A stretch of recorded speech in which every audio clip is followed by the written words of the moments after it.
عائشہ رضی اللہ عنہا نے بیان کیا کہ نبی کریم صلی اللہ علیہ وسلم نے کوئی کام کیا جس سے بعض لوگوں نے بچنا پرہیز کرنا اختیار کیا۔ جب آن حضرت صلی اللہ علیہ وسلم کو اس کی خبر پہنچی تو آپ صلی اللہ علیہ وسلم نے فرمایا کہ ان لوگوں کا کیا حال ہوگا جو ایسی چیز سے پرہیز اختیار کرتے ہیں جو میں کرتا ہوں۔ واللہ میں ان سے زیادہ اللہ کے متعلق علم رکھتا ہوں اور ان سے زیادہ خشیت رکھتا ہوں۔ صحیح بخاری حدیث نمبر 7301۔ ابن ابی ملیکہ نے بیان کیا کہ امت کے دو بہترین انسان قریب تھا کہ ہلاک ہو جاتے، یعنی ابو بکر و عمر رضی اللہ عنہما۔ جس وقت نبی کریم صلی اللہ علیہ وسلم کے پاس بنی تمیم کا وفد آیا تو ان میں ایک صاحب عمر رضی اللہ عنہ نے بنی مجاشے میں سے اقرا بن حابس حنظلی رضی اللہ عنہ کو ان کا سردار بنائے جانے کا مشورہ دیا، تو انہوں نے یہ درخواست کی کہ کسی کو ہمارا سردار بنا دیجئے، اور دوسرے صاحب ابو بکر رضی اللہ عنہ نے دوسرے قعقاع بن سعید بن زرارہ کو امیر بنائے جانے کا مشورہ دیا۔ اس پر ابو بکر رضی اللہ عنہ نے عمر رضی اللہ عنہ سے کہا کہ آپ کا مقصد صرف میری مخالفت کرنا ہے۔ عمر رضی اللہ عنہ نے کہا کہ میری نیت آپ کی مخالفت کرنا نہیں ہے، اور نبی کریم صلی اللہ علیہ وسلم کی موجودگی میں دونوں بزرگوں کی آواز بلند ہو گئی، چنانچہ یہ آیت نازل ہوئی: اے لوگو جو ایمان لے آئے ہو اپنی آواز کو بلند نہ کرو، ارشاد خداوندی عظیم تک۔ ابن ابی ملیکہ نے بیان کیا کہ ابن زبیر رضی اللہ عنہ کہتے تھے کہ عمر رضی اللہ عنہ نے اس آیت کے اترنے کے بعد یہ طریقہ اختیار کیا، اور ابن زبیر رضی اللہ عنہ نے ابو بکر رضی اللہ عنہ اپنے نانا کا ذکر کیا۔ وہ جب آن حضرت صلی اللہ علیہ وسلم سے کچھ عرض کرتے تو اتنی آہستگی سے جیسے کوئی کان میں بات کرتا ہے، حتیٰ کہ آن حضرت صلی اللہ علیہ وسلم کو بات سنائی نہ دیتی تو آپ دوبارہ پوچھتے کیا کہا۔ صحیح بخاری حدیث نمبر 7302۔ ام المومنین عائشہ رضی اللہ عنہا نے بیان کیا کہ رسول اللہ صلی اللہ علیہ وسلم نے اپنی بیماری میں فرمایا: ابو بکر رضی اللہ عنہ سے کہو کہ لوگوں کو نماز پڑھائیں۔ حضرت عائشہ رضی اللہ عنہا نے کہا کہ میں نے جواباً عرض کیا کہ ابو بکر رضی اللہ عنہ اگر آپ کی جگہ کھڑے ہوں گے تو رونے کی شدت کی وجہ سے اپنی آواز لوگوں کو نہیں سنا سکیں گے، اس لیے آپ عمر رضی اللہ عنہ کو حکم دیجئے۔ حضرت صلی اللہ علیہ وسلم نے فرمایا کہ ابو بکر رضی اللہ عنہ سے کہو کہ لوگوں کو نماز پڑھائیں۔ عائشہ رضی اللہ عنہا نے بیان کیا کہ میں نے حفصہ رضی اللہ عنہا سے کہا کہ تم کہو کہ ابو بکر رضی اللہ عنہ آپ کی جگہ کھڑے ہوں گے تو شدت بکا کی وجہ سے لوگوں کو سنا نہیں سکیں گے، اس لیے آپ عمر رضی اللہ عنہ کو نماز پڑھانے کا حکم دیں۔ حفصہ رضی اللہ عنہا نے ایسا ہی کیا۔ اس پر آن حضرت صلی اللہ علیہ وسلم نے فرمایا کہ بلا شبہ تم لوگ یوسف علیہ السلام پیغمبر کی ساتھ والیاں ہو۔ ابو بکر رضی اللہ عنہ سے کہو کہ لوگوں کو نماز پڑھائیں۔ بعد میں حفصہ رضی اللہ عنہا نے عائشہ رضی اللہ عنہا سے کہا کہ میں نے تم سے کچھ کبھی بھلائی نہیں دیکھی۔ صحیح بخاری حدیث نمبر 7303۔ سہل بن سعد سعدی رضی اللہ عنہ نے بیان کیا کہ عویمر اجلانی عاصم بن عدی کے پاس آیا اور کہا اس شخص کے بارے میں آپ کا کیا خیال ہے جو اپنی بیوی کے ساتھ کسی دوسرے مرد کو پائے اور اسے قتل کر دے؟ کیا آپ لوگ مقتول کے بدلے میں اسے قتل کر دیں گے؟ عاصم رضی اللہ عنہ: میرے لیے آپ رسول اللہ صلی اللہ علیہ وسلم سے اس کے متعلق پوچھ دیجئے۔ چنانچہ انہوں نے آن حضرت صلی اللہ علیہ وسلم سے پوچھا، لیکن آپ نے اس طرح کے سوال کو ناپسند کیا اور معیوب جانا۔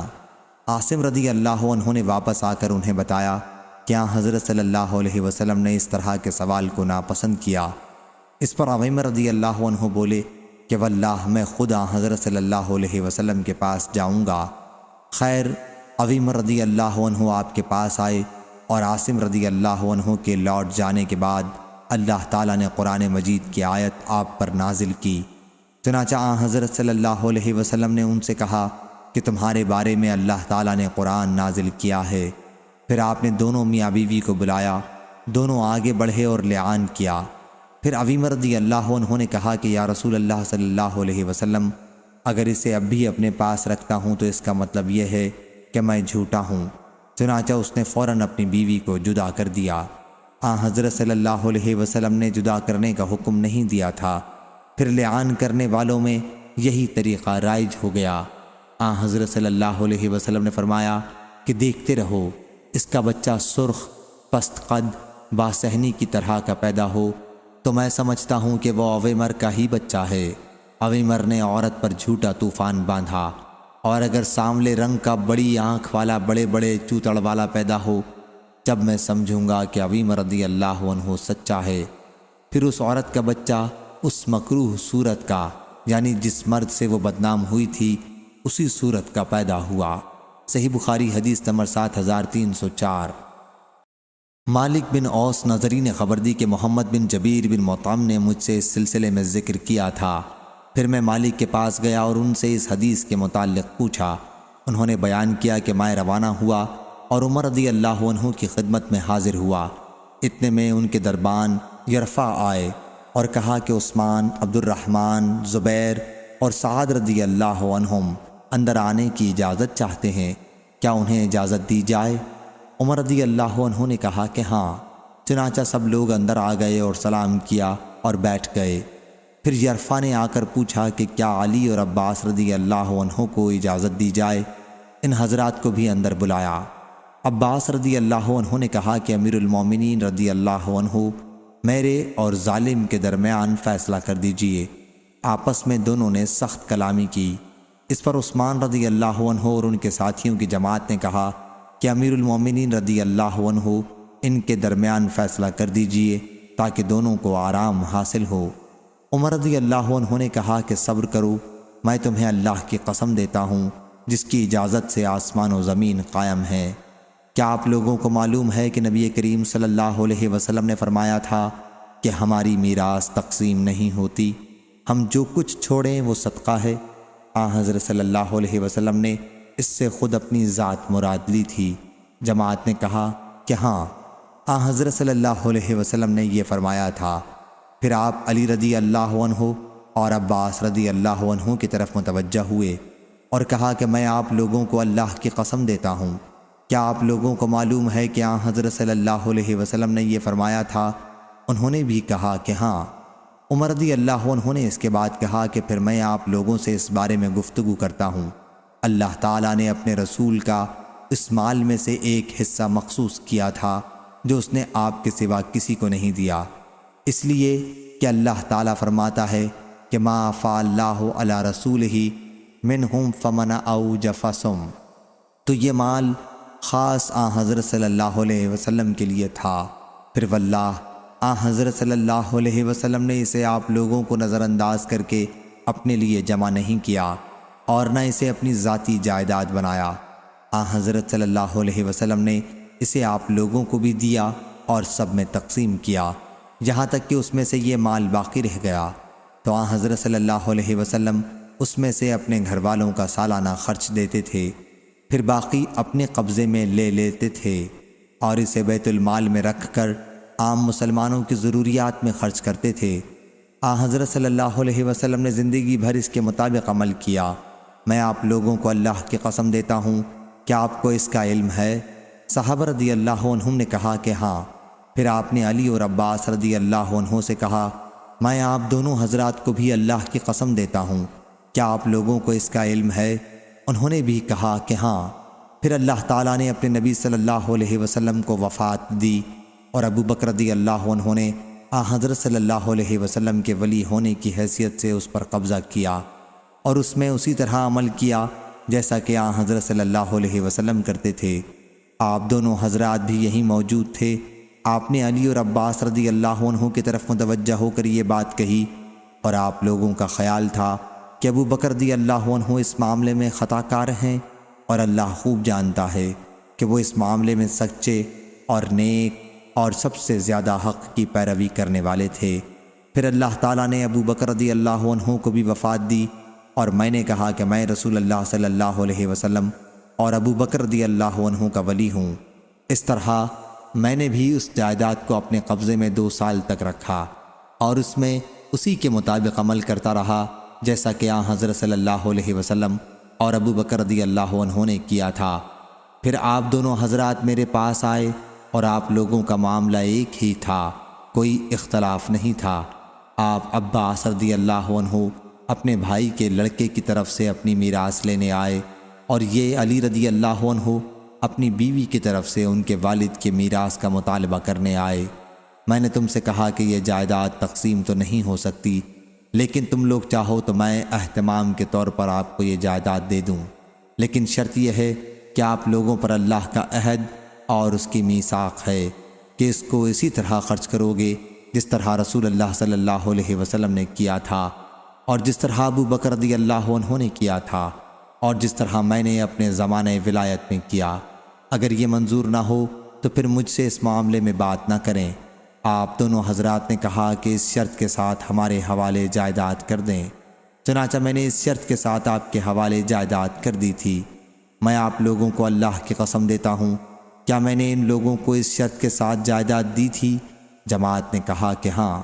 پھر آپ علی اور عباس رضی اللہ عنہ کی طرف متوجہ ہوئے اور کہا، میں آپ لوگوں کو اللہ کی قسم دیتا ہوں، کیا میں نے جائیداد آپ لوگوں کو اس شرط کے ساتھ حوالے کی تھی؟ انہوں نے بھی کہا کہ ہاں۔ پھر آپ نے کہا، کیا آپ لوگ مجھ سے اس کے سوا کوئی اور فیصلہ چاہتے ہیں؟ پس اس ذات کی قسم جس کے حکم سے آسمان و زمین قائم ہیں، اس میں اس کے علاوہ کوئی فیصلہ نہیں کر سکتا یہاں تک کہ قیامت آ جائے۔ اگر آپ لوگ اس کا انتظام نہیں کر سکتے تو پھر میرے حوالے کر دو، میں اس کا بھی انتظام کر لوں گا۔ صحیح بخاری حدیث نمبر 7305۔ عاصم نے بیان کیا، کہا کہ میں نے انس رضی اللہ عنہ سے پوچھا، کیا رسول اللہ صلی اللہ علیہ وسلم نے مدینہ منورہ کو حرمت والا شہر قرار دیا ہے؟ فرمایا کہ ہاں، فلاں جگہ عیر سے فلاں جگہ سور تک اس علاقے کا درخت نہیں کاٹا جائے گا۔ جس نے اس حدود میں کوئی نئی بات پیدا کی، اس پر اللہ کی، فرشتوں کی اور تمام انسانوں کی لعنت ہے۔ عاصم نے بیان کیا کہ پھر مجھے موسیٰ بن انس نے خبر دی کہ انس رضی اللہ عنہ نے یہ بھی بیان کیا تھا کہ یا کسی نے دین میں بدعت پیدا کرنے والے کو پناہ دی۔ صحیح بخاری حدیث نمبر 7306۔ اور وہ نے بیان کیا کہ عبداللہ بن عمرو بن عاص رضی اللہ عنہ نے ہمیں ساتھ لے کر حج کیا تو میں نے انہیں یہ کہتے سنا کہ میں نے نبی کریم صلی اللہ علیہ وسلم سے سنا، آپ نے فرمایا کہ اللہ تعالیٰ علم کو اس کے بعد کہ تمہیں دیا ہے ایک دم سے نہیں اٹھا لے گا، بلکہ اسے اس طرح ختم کرے گا کہ علماء کو ان کے علم کے ساتھ اٹھا لے گا۔ پھر کچھ جاہل لوگ باقی رہ جائیں گے، ان سے فتویٰ پوچھا جائے گا اور وہ فتویٰ اپنی رائے کے مطابق دیں گے، پس وہ لوگوں کو گمراہ کریں گے اور وہ خود بھی گمراہ ہوں گے۔ پھر میں نے یہ حدیث حضرت صلی اللہ علیہ وسلم کی زوجہ مطہرہ عائشہ رضی اللہ عنہا سے بیان کی۔ ان کے بعد عبداللہ بن عمرو رضی اللہ عنہ نے دوبارہ حج کیا تو ام المومنین رضی اللہ عنہا نے مجھ سے کہا کہ بھانجے عبداللہ کے پاس جاؤ اور میرے لیے اس حدیث کو سن کر خوب مضبوط کر لو جو حدیث تم نے مجھ سے ان کے واسطے سے بیان کی تھی۔ چنانچہ میں ان کے پاس آیا اور میں نے ان سے پوچھا تو انہوں نے مجھ سے وہ حدیث بیان کی اسی طرح جیسا کہ وہ پہلے مجھ سے بیان کر چکے تھے۔ پھر میں عائشہ رضی اللہ عنہا کے پاس آیا اور انہیں اس کی خبر دی تو انہیں تعجب ہوا اور بولیں کہ واللہ عبداللہ بن عمرو رضی اللہ عنہ نے خوب یاد رکھا۔ صحیح بخاری حدیث نمبر 7307۔ ابو غیوانہ نے بیان کیا، ان سے عامش نے، ان سے ابو وائل نے بیان کیا کہ سہل بن حنیف رضی اللہ عنہ نے جنگ صفین کے موقع پر کہا کہ لوگوں اپنے دین کے مقابلے میں اپنی رائے کو بے حقیقت سمجھو۔ میں نے اپنے آپ کو ابو جندل رضی اللہ عنہ کے واقعے کے دن صلح حدیبیہ کے موقع پر دیکھا کہ اگر میرے اندر رسول اللہ صلی اللہ علیہ وسلم کے حکم سے ہٹنے کی طاقت ہوتی تو میں اس دن آپ سے انحراف کرتا اور کفار قریش کے ساتھ ان شرائط کو قبول نہ کرتا، اور ہم نے جب کسی مہم پر اپنی تلواریں کاندھوں پر رکھیں، لڑائی شروع کی تو ان تلواروں کی بدولت ہم کو ایک آسانی مل گئی جسے ہم پہچانتے تھے، مگر اس مہم میں یعنی جنگ صفین میں ہم مشکل میں گرفتار ہیں۔ دونوں طرف والے اپنے اپنے دلائل پیش کرتے ہیں۔ ابو عامش نے کہا کہ ابو وائل نے بتایا کہ میں صفین میں موجود تھا، اور صفین کی لڑائی بھی کیا بری لڑائی تھی جس میں مسلمان آپس میں کٹ مرے۔ صحیح بخاری حدیث نمبر 7308۔ سفیان نے بیان کیا، کہا میں نے محمد بن منقدر سے سنا، بیان کیا کہ میں نے جابر بن عبداللہ رضی اللہ عنہ سے سنا، انہوں نے بیان کیا کہ میں بیمار پڑا تو رسول اللہ صلی اللہ علیہ وسلم اور ابو بکر رضی اللہ عنہ عیادت کے لیے تشریف لائے۔ یہ دونوں بزرگ پیدل چل کر آئے تھے۔ پھر آن حضرت صلی اللہ علیہ وسلم پہنچے تو مجھ پر بے ہوشی طاری تھی۔ آن حضرت صلی اللہ علیہ وسلم نے وضو کیا اور وضو کا پانی مجھ پر چھڑکا، اس سے مجھے افاقہ ہوا تو میں نے عرض کیا یا رسول اللہ صلی اللہ علیہ وسلم، اور بعض اوقات سفیان نے یہ الفاظ بیان کیے کہ میں نے کہا اے رسول اللہ صلی اللہ علیہ وسلم، میں اپنے مال کے بارے میں کس طرح فیصلہ کروں، میں اپنے مال کا کیا کروں؟ بیان کیا کہ آن حضرت صلی اللہ علیہ وسلم نے کوئی جواب نہیں دیا یہاں تک کہ میراث کی آیت نازل ہوئی۔ صحیح بخاری حدیث نمبر 7309۔ ابو غیوانہ نے بیان کیا، ان سے عبد الرحمن بن اصبہانی نے، ان سے ابو صالح ذکوان نے، اور ان سے ابو سعید رضی اللہ عنہ نے کہ ایک خاتون نبی کریم صلی اللہ علیہ وسلم کی خدمت میں حاضر ہوئیں اور کہا یا رسول اللہ صلی اللہ علیہ وسلم، آپ کی تمام احادیث مرد لے گئے، ہمارے لیے بھی آپ کوئی دن اپنی طرف سے مخصوص کر دیں جس میں ہم آپ کے پاس آئیں اور آپ ہمیں وہ تعلیمات دیں جو اللہ نے آپ کو سکھائی ہیں۔ آن حضرت صلی اللہ علیہ وسلم نے فرمایا کہ پھر فلاں فلاں دن فلاں فلاں جگہ جمع ہو جاؤ۔ چنانچہ عورتیں جمع ہوئیں اور آن حضرت صلی اللہ علیہ وسلم ان کے پاس آئے اور انہیں اس کی تعلیم دی جو اللہ نے آپ کو سکھایا تھا۔ پھر آپ صلی اللہ علیہ وسلم نے فرمایا، تم میں سے جو عورت بھی اپنی زندگی میں اپنے 3 بچے آگے بھیج دے گی، یعنی ان کی وفات ہو جائے گی، تو وہ اس کے لیے دوزخ سے رکاوٹ بن جائیں گے۔ اس پر ان میں سے ایک خاتون نے کہا یا رسول اللہ صلی اللہ علیہ وسلم 2؟ انہوں نے اس کلمے کو 2 مرتبہ دہرایا۔ پھر آن حضرت صلی اللہ علیہ وسلم نے فرمایا ہاں 2 بھی یہی درجہ رکھتے ہیں۔ صحیح بخاری حدیث نمبر 7310۔ عبید اللہ بن موسیٰ نے بیان کیا، ان سے اسماعیل نے، ان سے قیس نے، ان سے مغیرہ بن شعبہ رضی اللہ عنہ نے کہ نبی کریم صلی اللہ علیہ وسلم نے فرمایا میری امت کا ایک گروہ ہمیشہ غالب رہے گا، اس میں علمی اور دینی غلبہ بھی داخل ہے، یہاں تک کہ قیامت آ جائے گی اور وہ غالب ہی رہیں گے۔ صحیح بخاری حدیث نمبر 7311۔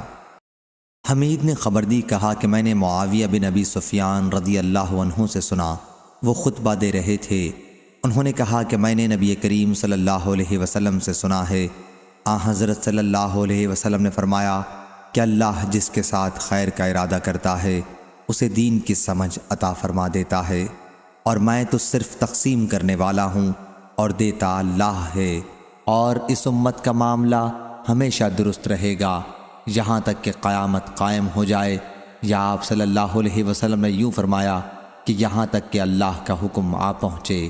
صحیح بخاری حدیث نمبر 7312۔ جابر بن عبداللہ رضی اللہ عنہ نے بیان کیا کہ جب رسول اللہ صلی اللہ علیہ وسلم پر یہ آیت نازل ہوئی کہ کہو وہ اس پر قادر ہے کہ تم پر تمہارے اوپر سے عذاب بھیجے، تو آن حضرت صلی اللہ علیہ وسلم نے کہا کہ میں تیرے باعظمت و بزرگ منہ کی پناہ مانگتا ہوں، یا تمہارے پاؤں کے نیچے سے عذاب بھیجے تو اس پر۔ پھر آن حضرت صلی اللہ علیہ وسلم نے کہا کہ میں تیرے مبارک منہ کی پناہ مانگتا ہوں۔ پھر جب یہ آیت نازل ہوئی کہ یا تمہیں فرقوں میں تقسیم کر دے اور تم میں سے بعض کو بعض کا خوف چکھائے، تو آپ نے فرمایا کہ یہ دونوں آسان و سہل ہیں۔ صحیح بخاری حدیث نمبر 7313۔ عبداللہ بن وہب نے بیان کیا، ان سے یونس بن یزید نے، ان سے ابن شہاب نے، ان سے ابو سلمہ بن عبد الرحمن نے، اور ان سے ابو ہریرہ رضی اللہ عنہ نے کہ ایک اعرابی نبی کریم صلی اللہ علیہ وسلم کی خدمت میں حاضر ہوا اور کہا کہ میری بیوی کے یہاں کالا لڑکا پیدا ہوا ہے جس کو میں اپنا نہیں سمجھتا۔ آن حضرت صلی اللہ علیہ وسلم نے ان سے فرمایا کہ تمہارے پاس اونٹ ہیں؟ انہوں نے کہا کہ ہیں۔ دریافت فرمایا کہ ان کے رنگ کیسے ہیں؟ کہا کہ سرخ ہیں۔ پوچھا کہ ان میں کوئی خاکی بھی ہے؟ انہوں نے کہا ہاں ان میں خاکی بھی ہیں۔ اس پر آن حضرت صلی اللہ علیہ وسلم نے پوچھا کہ پھر کس طرح تم سمجھتے ہو کہ اس رنگ کا پیدا ہوا؟ انہوں نے کہا کہ یا رسول اللہ صلی اللہ علیہ وسلم کسی رگ نے یہ رنگ کھینچ لیا ہوگا۔ حضرت صلی اللہ علیہ وسلم نے فرمایا ممکن ہے اس بچے کا رنگ بھی کسی رگ نے کھینچ لیا ہو، اور حضرت صلی اللہ علیہ وسلم نے ان کو بچے کے انکار کرنے کی اجازت نہیں دی۔ صحیح بخاری حدیث نمبر 7314۔ ابو غیوانہ نے بیان کیا، ان سے ابو بشر نے، ان سے سعید بن جبیر نے، اور ان سے ابن عباس رضی اللہ عنہ نے کہ ایک خاتون رسول اللہ صلی اللہ علیہ وسلم کے پاس آئیں اور عرض کیا کہ میری والدہ نے حج کرنے کی نظر مانی تھی اور وہ ادائیگی سے پہلے ہی وفات پا گئیں، کیا میں ان کی طرف سے حج کر لوں؟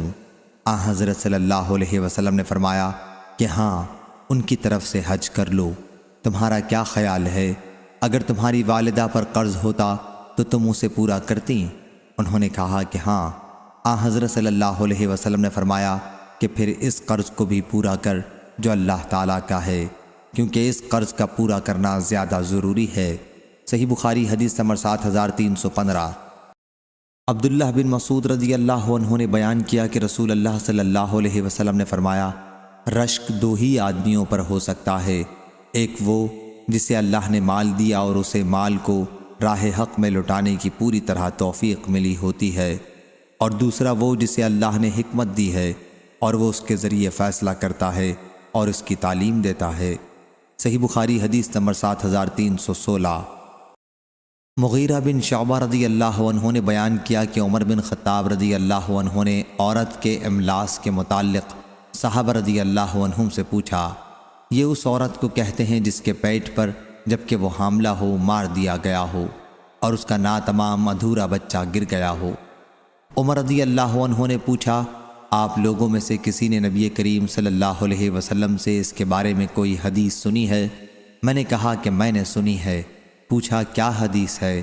میں نے بیان کیا کہ میں نے نبی کریم صلی اللہ علیہ وسلم سے سنا ہے کہ ایسی صورت میں ایک غلام یا باندی تاوان کے طور پر ہے۔ عمر رضی اللہ عنہ نے کہا کہ تم اب چھوٹ نہیں سکتے یہاں تک کہ تم نے جو حدیث بیان کی ہے اس سلسلے میں نجات کا کوئی ذریعہ، یعنی کوئی شہادت کہ واقعی حضرت صلی اللہ علیہ وسلم نے یہ حدیث فرمائی تھی، لاؤ۔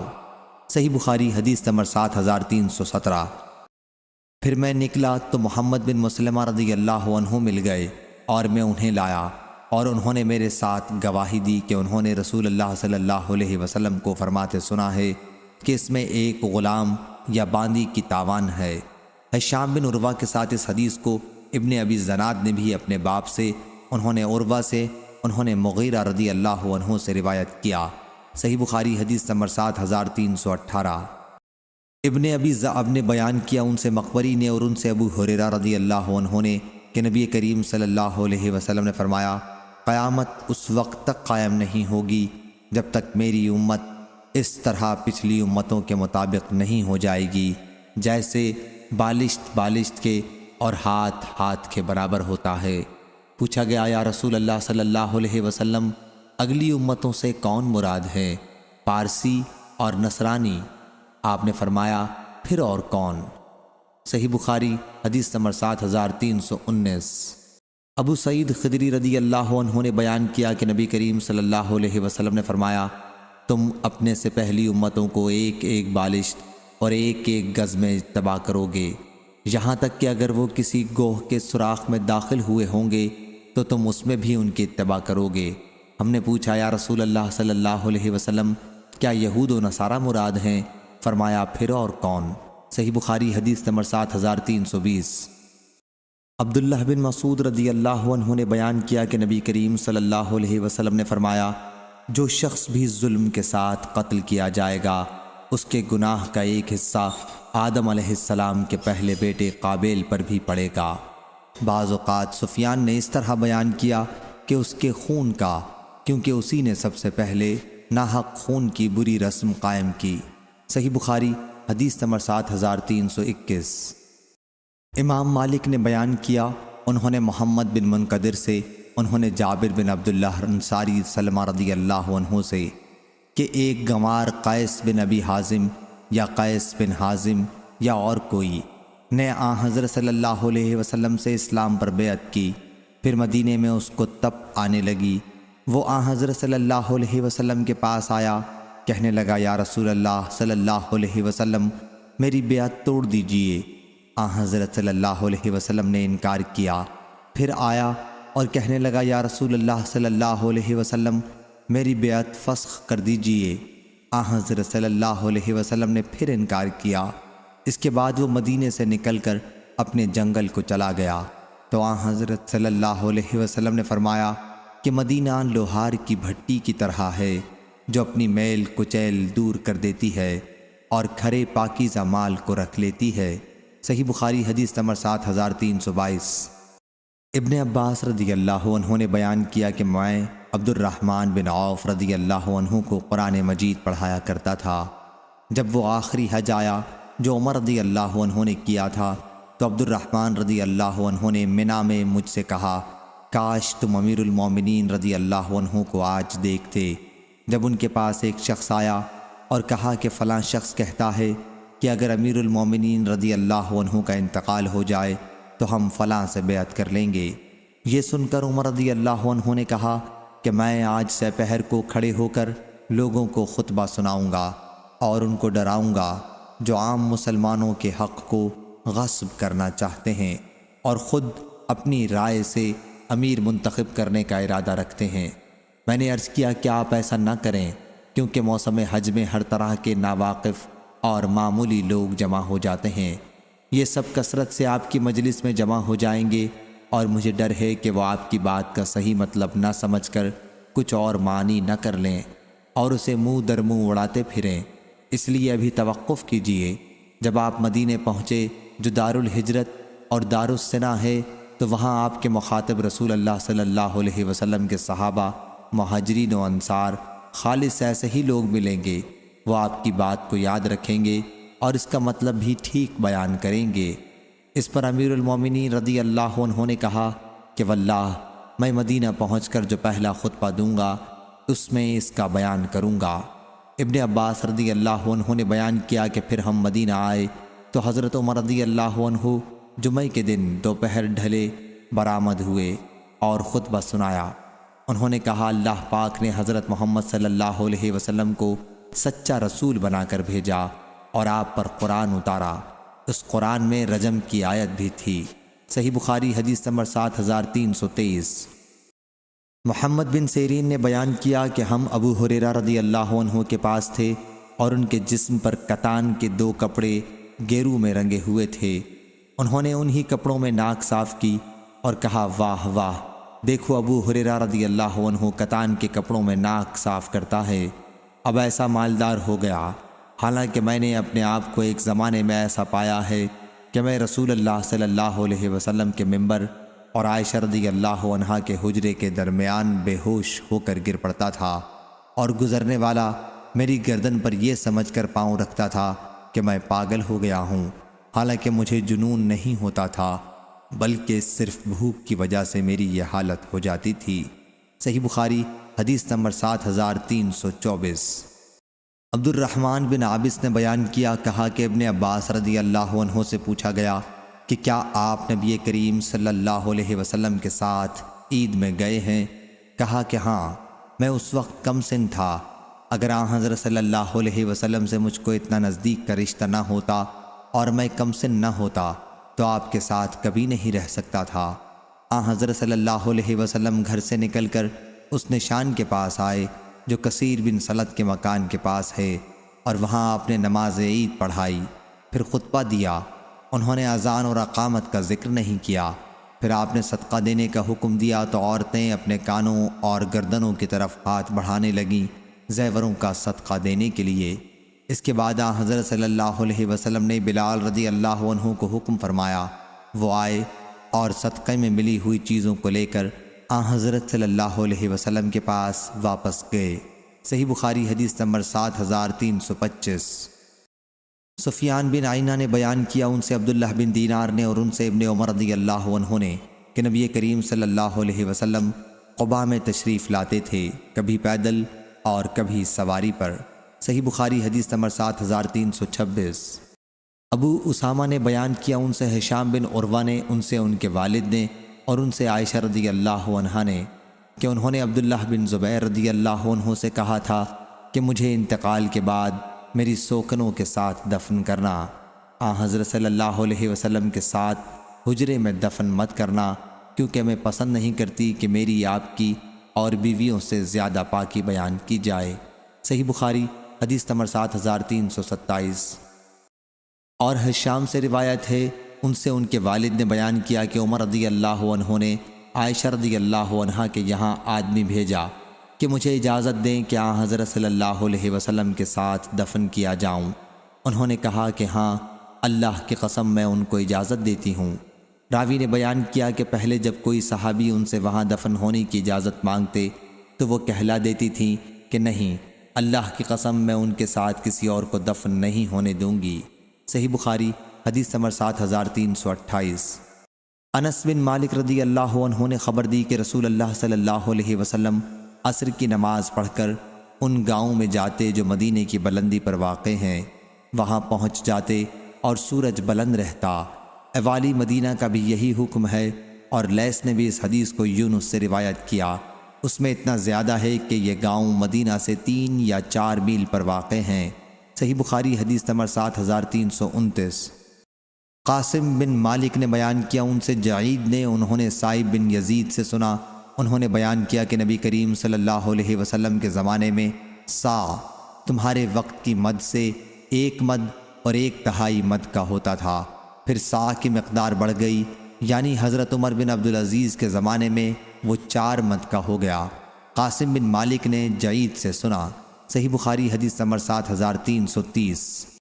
عبداللہ بن مسلمہ نے بیان کیا، ان سے امام مالک نے، ان سے اسحاق بن عبداللہ بن ابی طلحہ نے، اور ان سے انس بن مالک رضی اللہ عنہ نے کہ رسول اللہ صلی اللہ علیہ وسلم نے فرمایا، اے اللہ، ان مدینہ والوں کے پیمانے میں انہیں برکت دے، اور ان کے سا اور مد میں انہیں برکت دے۔ آپ کی مراد اہل مدینہ کے سا و مد سے تھی۔ مدنی سا اور مد کو بھی تاریخی عظمت حاصل ہے۔ صحیح بخاری حدیث نمبر 7331۔ ابو زمرہ نے بیان کیا، کہا ہم سے موسیٰ بن عقبہ نے، ان سے نافع نے، اور ان سے ابن عمر رضی اللہ عنہ نے کہ نبی کریم صلی اللہ علیہ وسلم کے پاس یہودی ایک مرد اور ایک عورت کو لے کر آئے جنہوں نے زنا کیا تھا، تو حضرت صلی اللہ علیہ وسلم نے ان کے لیے رجم کا حکم دیا، اور انہیں مسجد کی اس جگہ کے قریب رجم کیا گیا جہاں جنازے رکھے جاتے ہیں۔ صحیح بخاری حدیث نمبر 7332۔ امام مالک نے بیان کیا، ان سے مطلب کے مولا عمروں نے، اور ان سے انس بن مالک رضی اللہ عنہ نے کہ احد پہاڑ رسول اللہ صلی اللہ علیہ وسلم کو راستے میں دکھائی دیا، تو آپ نے فرمایا کہ یہ وہ پہاڑ ہے جو ہم سے محبت رکھتا ہے اور ہم اس سے محبت رکھتے ہیں۔ اے اللہ، ابراہیم علیہ السلام نے مکے کو حرمت والا قرار دیا تھا، اور میں تیرے حکم سے اس کے دونوں پتھریلے کناروں کے درمیانی علاقے کو حرمت والا قرار دیتا ہوں۔ اس روایت کے مطابق سہل رضی اللہ عنہ نے نبی کریم صلی اللہ علیہ وسلم سے احد کے متعلق کی ہے۔ صحیح بخاری حدیث نمبر 7333۔ ابو حازم نے بیان کیا، ان سے سہل رضی اللہ عنہ نے کہ مسجد نبوی کی قبلہ کی طرف کی دیوار اور ممبر کے درمیان بکریوں کے گزرنے جتنا فاصلہ تھا۔ صحیح بخاری حدیث نمبر 7334۔ ابو ہریرہ رضی اللہ عنہ نے بیان کیا کہ رسول اللہ صلی اللہ علیہ وسلم نے فرمایا، میرے حجرے اور میرے ممبر کے درمیان کی زمین جنت کے باغوں میں سے ایک باغ ہے، اور میرا یہ ممبر میرے حوض پر ہوگا۔ صحیح بخاری حدیث نمبر 7335۔ عبداللہ رضی اللہ عنہ نے بیان کیا کہ رسول اللہ صلی اللہ علیہ وسلم نے گھوڑوں کی دوڑ کرائی، اور وہ گھوڑے چھوڑے گئے جو گھڑ دوڑ کے لیے تیار کیے گئے تھے، تو ان کے دوڑنے کا میدان مقام حفیہ سے ثنیۃ الوداع تک تھا، اور جو تیار نہیں کیے گئے تھے ان کے دوڑنے کا میدان ثنیۃ الوداع سے مسجد بنی زریق تک تھا، اور عبداللہ رضی اللہ عنہ بھی ان لوگوں میں تھے جنہوں نے مقابلے میں حصہ لیا تھا۔ صحیح بخاری حدیث نمبر 7336۔ اسحاق نے بیان کیا، انہوں نے کہا ہم کو عیسیٰ اور ابن ادریس نے خبر دی، اور ابن ابی غنیہ نے خبر دی، انہیں ابو حیان نے، انہیں شعبی نے، اور ان سے حضرت عبداللہ بن عمر رضی اللہ عنہ نے بیان کیا کہ میں نے عمر رضی اللہ عنہ کو نبی صلی اللہ علیہ وسلم کے ممبر پر خطبہ دیتے سنا۔ صحیح بخاری حدیث نمبر 7337۔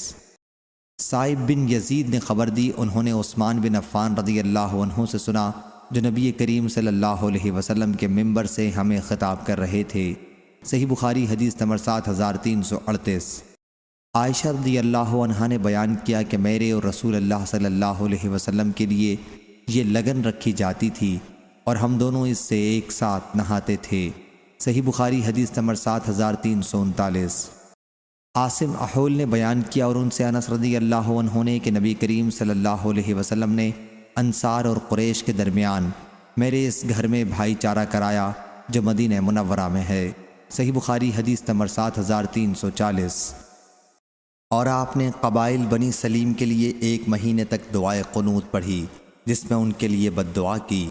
یہ وہ بد باطن غدار تھے جو چند قرائے قرآن کو مدعو کر کے اپنے پاس لے گئے تھے، پھر ان کو دھوکے سے شہید کر ڈالا تھا۔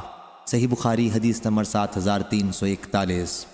برید نے بیان کیا ان سے ابو بردہ نے کہا کہ میں مدینہ منورہ آیا اور عبداللہ بن سلام رضی اللہ عنہ سے میری ملاقات ہوئی تو انہوں نے کہا کہ میرے ساتھ گھر چلو تو میں تمہیں اس پیالے میں پلاؤں گا جس میں رسول اللہ صلی اللہ علیہ وسلم نے پیا تھا، اور پھر ہم اس نماز پڑھنے کی جگہ نماز پڑھیں گے جہاں حضرت صلی اللہ علیہ وسلم نے نماز پڑھی تھی۔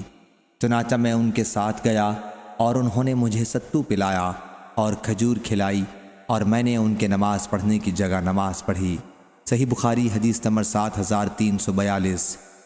عمر رضی اللہ عنہ نے بیان کیا کہ مجھ سے نبی کریم صلی اللہ علیہ وسلم نے فرمایا کہ میرے پاس رات ایک میرے رب کی طرف سے آنے والا آیا۔ حضرت صلی اللہ علیہ وسلم اس وقت وادی عقیق میں تھے اور کہا کہ اس مبارک وادی میں نماز پڑھیے اور کہیے کہ عمرہ اور حج کی نیت کرتا ہوں۔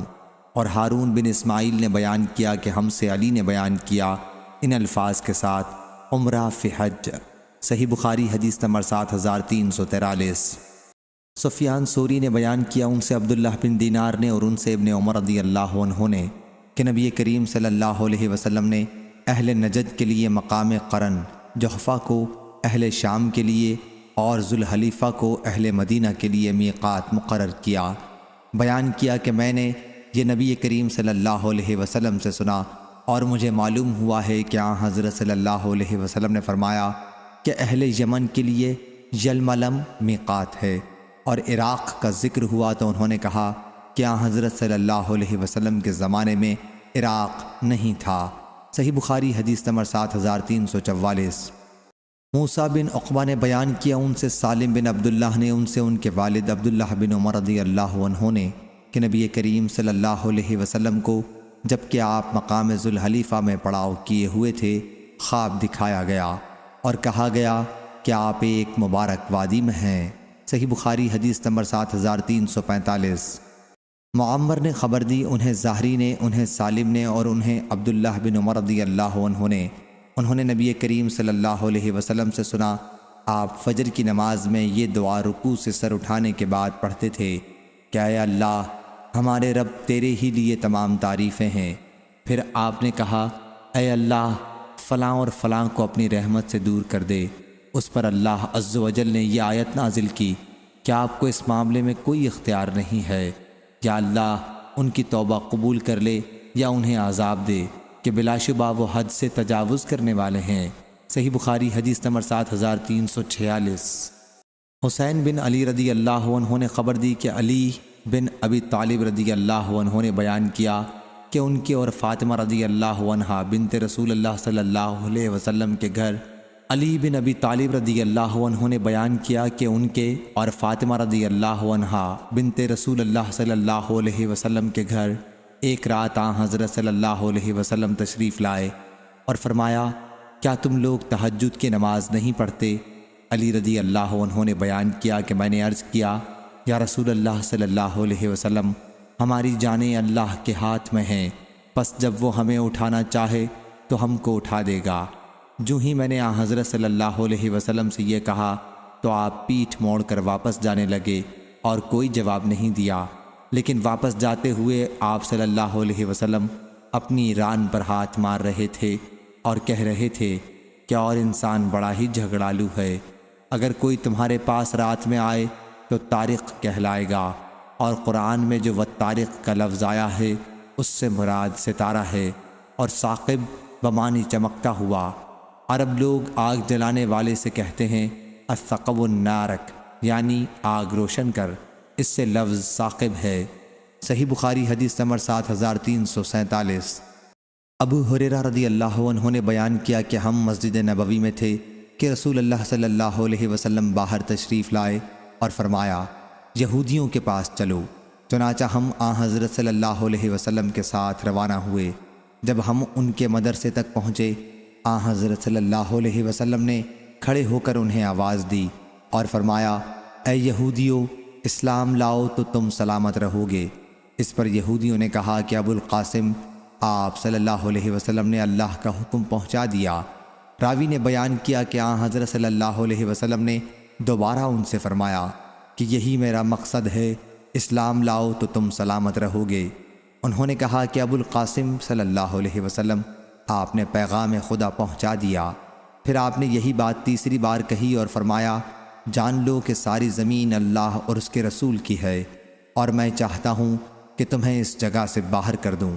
پس تم میں سے جو کوئی اپنی جائیداد کے بدلے میں کوئی قیمت پاتا ہو تو اسے بیچ لے، ورنہ جان لو کہ زمین اللہ اور اس کے رسول کی ہے، تم کو یہ شہر چھوڑنا ہوگا۔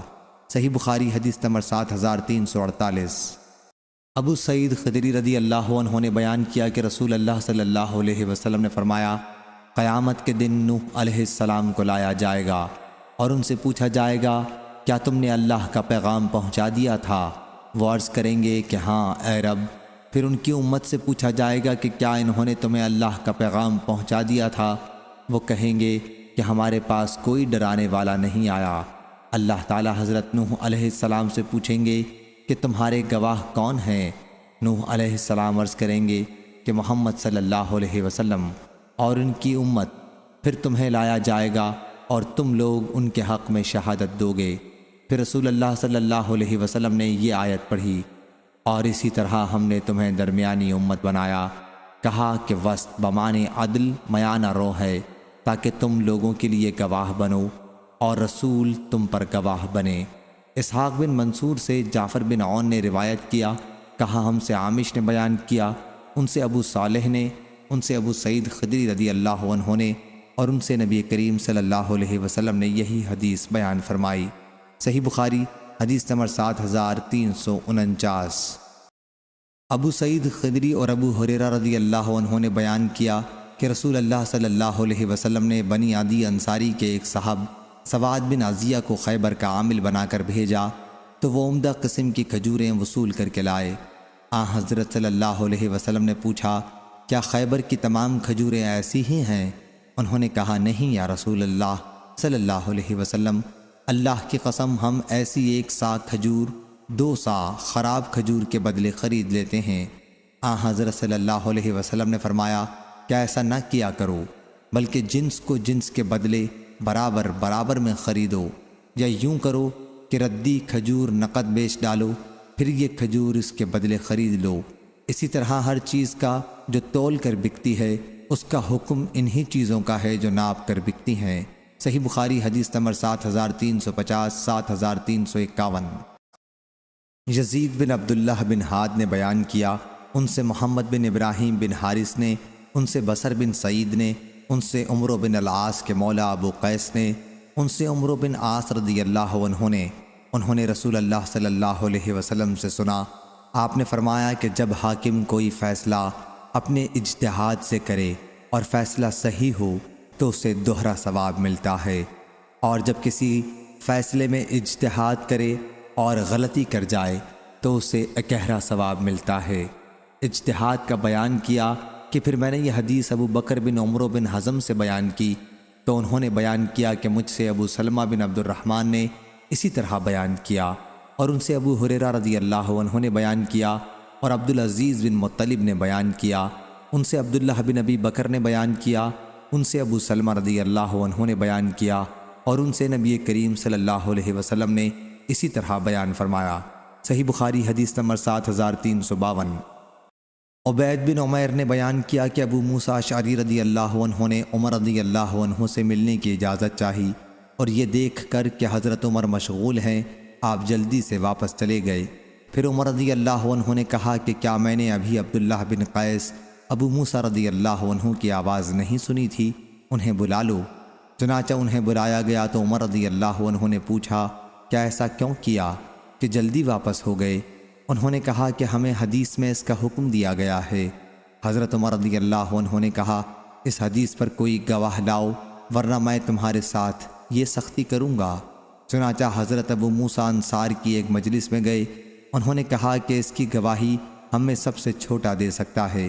چنانچہ ابو سعید خدری رضی اللہ عنہ کھڑے ہوئے اور کہا کہ ہمیں دربار نبوی صلی اللہ علیہ وسلم سے اس کا حکم دیا جاتا تھا۔ اس پر عمر رضی اللہ عنہ نے کہا کیا حضرت صلی اللہ علیہ وسلم کا یہ حکم مجھے معلوم نہیں تھا؟ مجھے بازار کے کاموں خرید و فروخت نے اس حدیث سے غافل رکھا۔ صحیح بخاری حدیث نمبر 7353۔ ابو ہریرہ رضی اللہ عنہ نے خبر دی، انہوں نے کہا کہ تم سمجھتے ہو کہ ابو ہریرہ رسول اللہ صلی اللہ علیہ وسلم کی بہت زیادہ حدیث بیان کرتے ہیں۔ اللہ کے حضور میں سب کو جانا ہے۔ بات یہ تھی کہ میں ایک مسکین شخص تھا اور پیٹ بھرنے کے بعد ہر وقت حضرت صلی اللہ علیہ وسلم کے ساتھ رہتا تھا، لیکن مہاجرین کو بازار کے کاروبار مشغول رکھتے تھے اور انصار کو اپنے مالوں کی دیکھ بھال مصروف رکھتی تھی۔ میں ایک دن حضرت صلی اللہ علیہ وسلم کی خدمت میں حاضر تھا اور آپ نے فرمایا کہ کون اپنی چادر پھیلائے گا یہاں تک کہ میں اپنی بات پوری کر لوں، اور پھر وہ اپنی چادر سمیٹ لے اور اس کے بعد کبھی مجھ سے سنی ہوئی کوئی بات نہ بھولے۔ چنانچہ میں نے اپنی چادر جو میرے جسم پر تھی پھیلا دی، اور اس ذات کی قسم جس نے حضرت صلی اللہ علیہ وسلم کو حق کے ساتھ بھیجا تھا، پھر کبھی میں آپ کی کوئی حدیث جو آپ سے سنی تھی نہیں بھولا۔ صحیح بخاری حدیث نمبر 7354۔ محمد بن منقدر نے بیان کیا کہ میں نے جابر بن عبداللہ رضی اللہ عنہ کو دیکھا کہ وہ ابن سیاد کے واقعے پر اللہ کی قسم کھاتے تھے۔ میں نے ان سے کہا کہ آپ اللہ کی قسم کھاتے ہیں؟ انہوں نے کہا کہ میں نے عمر رضی اللہ عنہ کو نبی کریم صلی اللہ علیہ وسلم کے سامنے اللہ کی قسم کھاتے دیکھا اور حضرت صلی اللہ علیہ وسلم نے اس پر کوئی انکار نہیں فرمایا۔ صحیح بخاری حدیث نمبر 7355۔ امام مالک نے بیان کیا ان سے زید بن اسلم نے، ان سے ابی صالح سمان نے اور ان سے ابو ہریرہ رضی اللہ عنہ نے کہ رسول اللہ صلی اللہ علیہ وسلم نے فرمایا گھوڑے 3 طرح کے لوگوں کے لیے ہیں۔ ایک شخص کے لیے ان کا رکھنا کار ثواب ہے، دوسرے کے لیے برابر برابر نہ عذاب نہ ثواب، اور تیسرے کے لیے وبال جان ہے۔ جس کے لیے وہ اجر ہیں یہ وہ شخص ہے جس نے اسے اللہ کے راستے کے لیے باندھ کر رکھا اور اس کی رسی چراگاہ میں دراز کر دی، تو وہ گھوڑا جتنی دور تک چراگاہ میں گھوم کر چرے گا وہ مالک کی نیکیوں میں ترقی کا ذریعہ ہوگا۔ اور اگر گھوڑے نے اس دراز رسی کو بھی توڑوا لیا اور 1 یا 2 دوڑ اس نے لگائی تو اس کے نشانات قدم اور اس کی لید بھی مالک کے لیے باعث اجر و ثواب ہوگی۔ اور اگر گھوڑا کسی نہر سے گزرا اور اس نے نہر کا پانی پی لیا، مالک نے اسے پلانے کا کوئی ارادہ بھی نہیں کیا تھا، تب بھی مالک کے لیے یہ اجر کا باعث ہوگا، اور ایسا گھوڑا اپنے مالک کے لیے ثواب ہوتا ہے۔ اور دوسرا شخص برابر برابر والا وہ ہے جو گھوڑے کو اظہار بے نیازی یا اپنے بچاؤ کی غرض سے باندھتا ہے اور اس کی پشت اور گردن پر اللہ کے حق کو بھی نہیں بھولتا، تو یہ گھوڑا اس کے لیے نہ عذاب ہے نہ ثواب۔ اور تیسرا وہ شخص ہے جو گھوڑے کو فخر اور ریا کے لیے باندھتا ہے، تو یہ اس کے لیے وبال جان ہے۔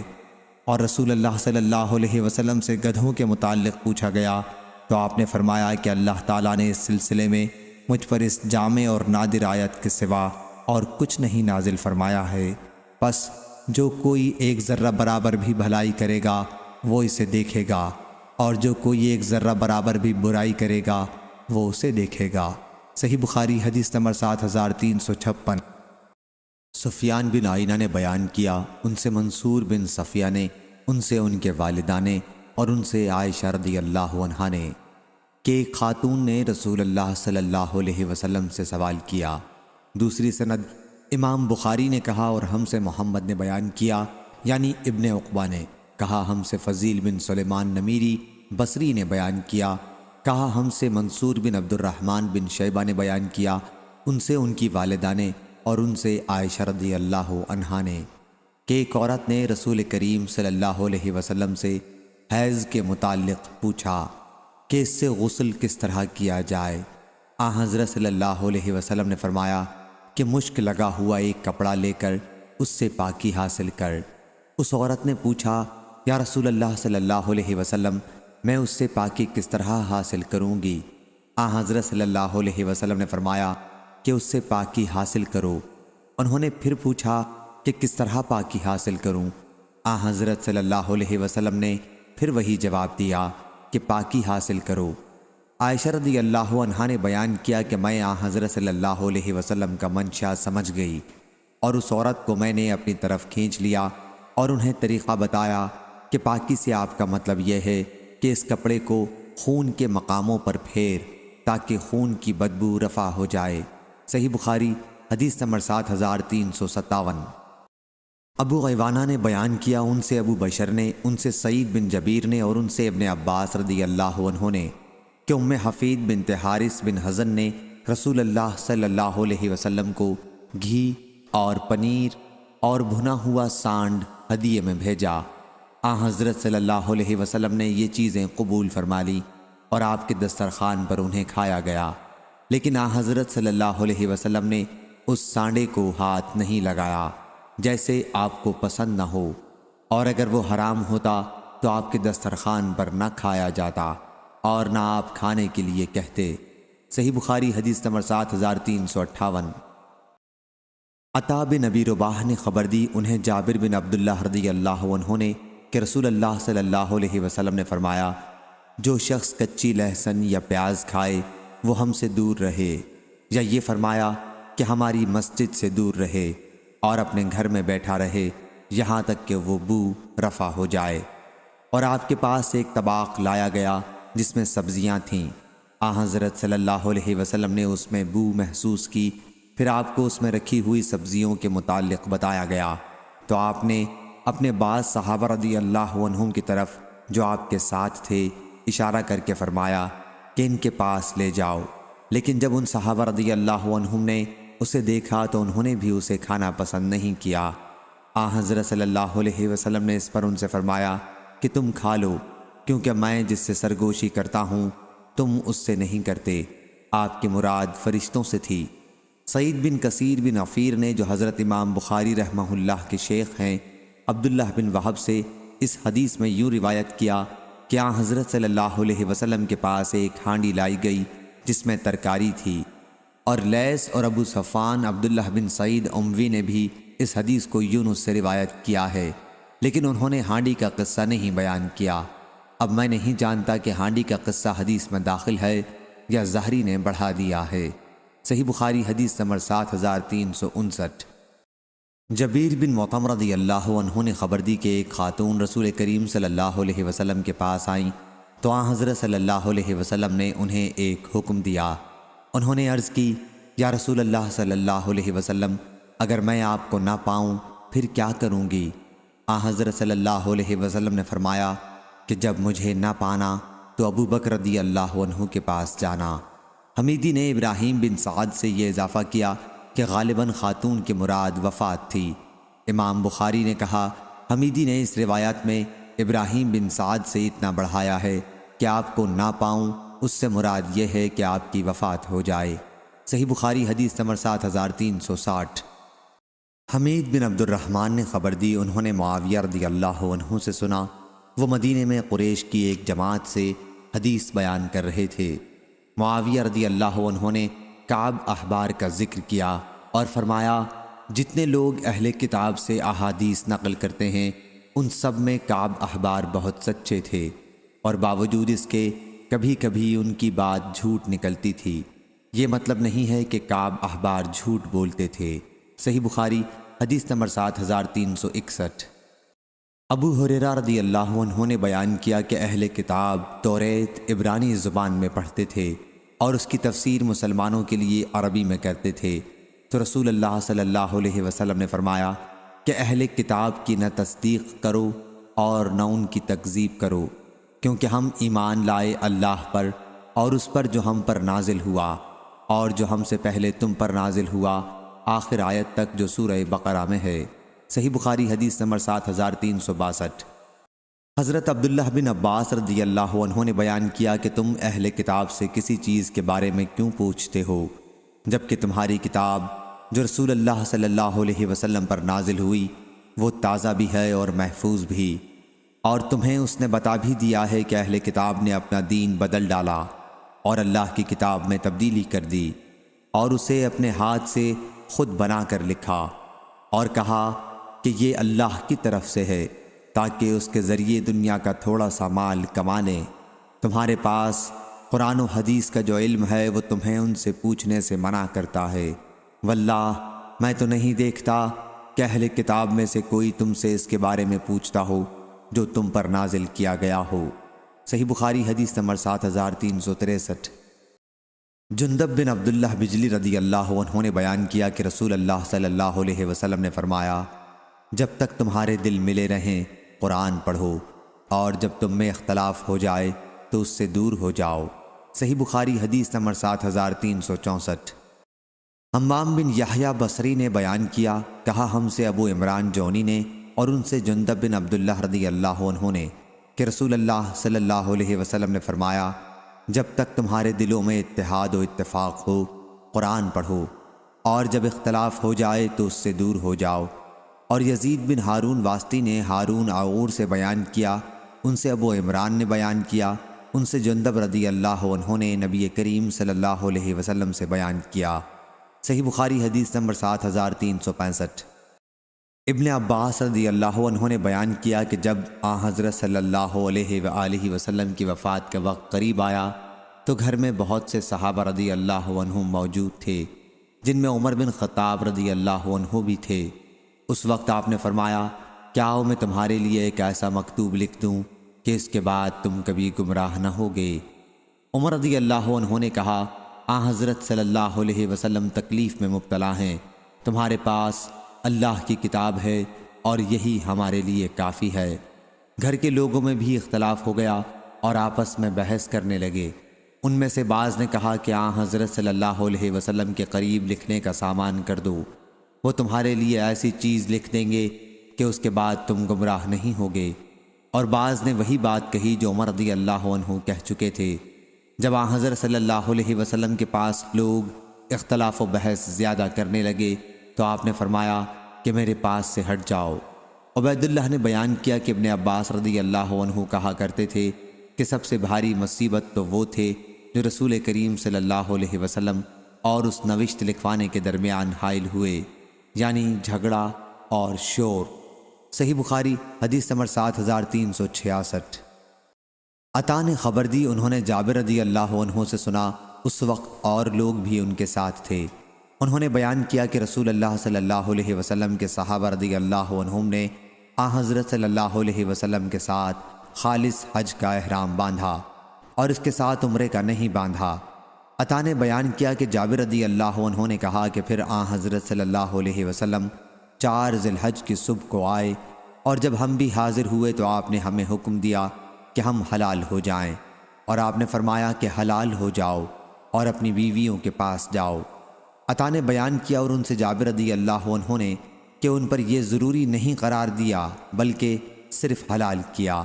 پھر حضرت صلی اللہ علیہ وسلم کو معلوم ہوا کہ ہم میں یہ بات ہو رہی ہے کہ عرفہ پہنچنے میں صرف 5 دن رہ گئے ہیں، اور پھر بھی حضرت صلی اللہ علیہ وسلم نے ہمیں اپنی عورتوں کے پاس جانے کا حکم دیا ہے، کیا ہم عرفات اس حالت میں جائیں کہ مزی یا منی ہمارے ذکر سے ٹپک رہی ہو؟ عطا نے کہا کہ جابر رضی اللہ عنہ نے اپنے ہاتھ سے اشارہ کیا کہ اس طرح مزی ٹپک رہی ہو، اس کو ہلایا۔ پھر حضرت صلی اللہ علیہ وسلم کھڑے ہوئے اور فرمایا، تمہیں معلوم ہے کہ میں تم میں اللہ سے سب سے زیادہ ڈرنے والا ہوں، تم میں سب سے زیادہ سچا ہوں اور سب سے زیادہ نیک ہوں، اور اگر میرے پاس ہدی قربانی کا جانور نہ ہوتا تو میں بھی حلال ہو جاتا، بس تم بھی حلال ہو جاؤ۔